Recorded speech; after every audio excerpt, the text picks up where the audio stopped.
巴頓銀行，3個悍匪挾持住人質，外面係幾十個揸住重型武器嘅狙擊手，氣氛繃緊到只要有一粒火花就會變成血流成河嘅屠場。呢個時候電話響起，接電話嘅唔係談判專家，而係 Chris Voss， 當時 FBI 最頂尖嘅人質談判官。佢要做嘅唔係說服悍匪投降，亦唔係同佢講大道理，佢要做嘅係用語言入侵對方嘅大腦。你可能會諗，我係普通人嚟啫，我又唔係做 FBI， 呢啲極端 case 關我咩事呢？其實我哋每一個人每日都身處於一場綁架案現場。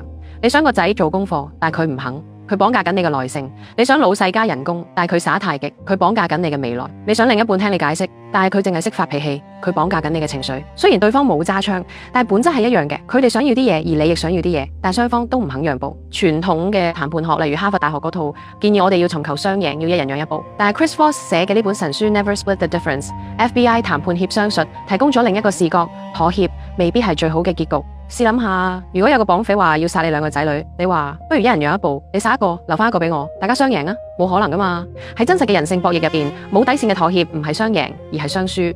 就好似我想向東行，你想向西行，最後大家話不如折衷行中間啦，結果就係兩頭唔到岸，大家一齊跌落海。今集心流研究所同大家拆解呢套 FBI 絕密嘅戰術性同理心，分享下點樣喺高壓環境下唔使發火，唔使哀求，淨係用一句說話就可以令對方跟住你嘅劇本走。首先分享第一招，亦係最簡單，就好似絕地武士 mind trick 嘅一招鏡像。好多人以為談判就係要牙尖嘴利，要講贏對方。其實真正嘅高手係一部人肉錄音機。所謂鏡像操作非常簡單，你只需要重複對方講嘅最後3個字或者最關鍵嘅3個字，然後停頓，保持沉默。舉個例，你老細行埋嚟，黑晒面咁同你講：阿強，我唔理你有幾多嘢做，將所有 report 放低，幫我搞掂個 PPT 先。正常人嘅反應通常係對抗佢啦。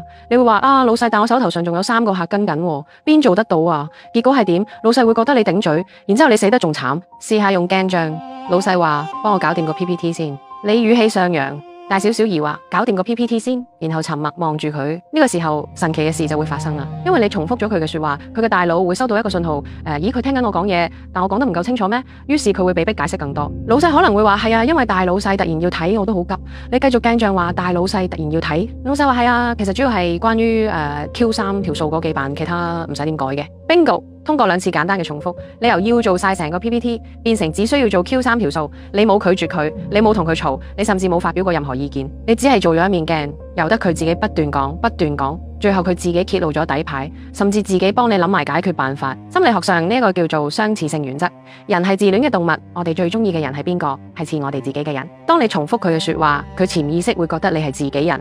戒心會放低，然後不自覺地透露更多資訊。記住，喺談判台上掌握資訊多嗰個就係贏家，而獲取資訊最好嘅方法就係引誘對方講嘢。好，如果對方依家情緒好激動，好似癲狗咁鬧你，鏡像未必夠用。呢個時候你要用第2招標籤。Chris Voss 講過一句好精警嘅說話：無視情緒係談判大忌。你要做嘅係指出情緒。當一個人發緊脾氣嘅時候，佢嘅杏仁核係過熱嘅，理性係離線嘅。你同佢講道理，等於對牛彈琴。你要做嘅係幫佢嘅情緒貼標籤。公式好簡單啦，係用以下3個句式開頭。聽落你好似感覺上你，譬如你另一半發脾氣話，你成日都係咁，完全冇理過我感受。千祈唔好講我邊有唔理你啊！我琴日先陪完你食飯，咁樣講真係自殺。你要冷靜咁用標籤法，聽落去你好似覺得我冷落咗你。留意，我哋唔係用第一人稱，我哋唔係講我明白你，呢句好假，聽落好似敷衍。我哋係用客觀嘅第3人稱去描述佢嘅狀態。當你準確講出佢內心嗰種負面情緒，神奇嘅事又發生啦。負面情緒會被消磁，因為佢覺得哇，你終於明啦，你終於知道我嬲咩啦。一旦佢覺得被理解，佢嘅杏仁核就會冷卻落嚟，佢嘅理性就會翻嚟啦。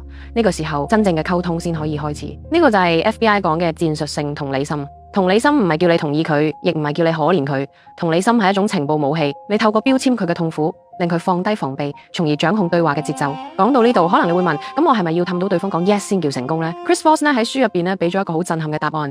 Yes 係世界上最危險嘅字，No 先係真正嘅開始。由細到大，我哋都被教導要追求 yes。推銷員想你講 yes， 阿媽想你講 yes， 所以當我哋聽到人哋逼我哋講 yes 嘅時候，我哋嘅防禦機制會即刻啟動。你會覺得佢係咪想裝我啊？我講咗 yes 係咪就要負責任？嗰種 yes 係敷衍嘅，係假嘅。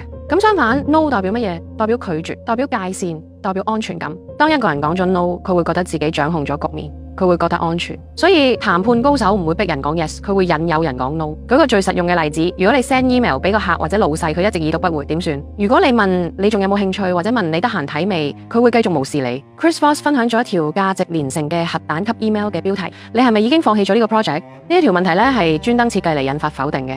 對方一見到本能反應係，梗係唔係啦，我邊有放棄，我真係忙啫。為咗證明自己冇放棄，即係證明個 no， 佢會即刻覆你，甚至會解釋點解遲覆。你成功引發咗佢嘅行動，就係因為你俾咗個機會佢講 no。學識擁抱 no 唔係結束，而係代表對方開始認真思考，代表佢覺得安全，代表談判正式開始。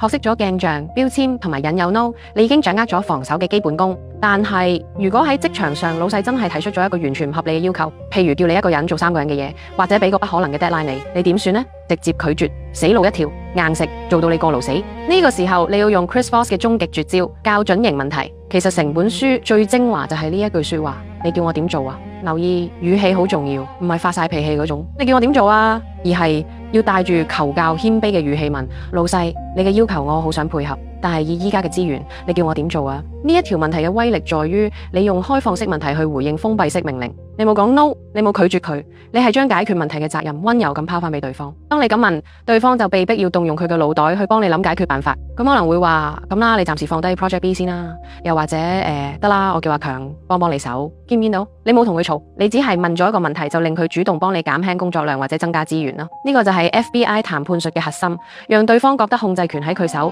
但實際上係你引導緊佢去你想要嘅結局。唔好再傻更更咁硬碰硬，試下用如何、點樣做開頭嘅問題，令對手變成你嘅盟友，一齊解決問題。FBI 嘅談判哲學歸根究底唔係關於說服，而係關於發言。Chris Voss 咧將書名叫做 Never Split the Difference， 因為佢相信喺每一場談判入邊都隱藏住一隻黑天鵝，即係嗰啲你唔知道自己唔知道嘅關鍵資訊。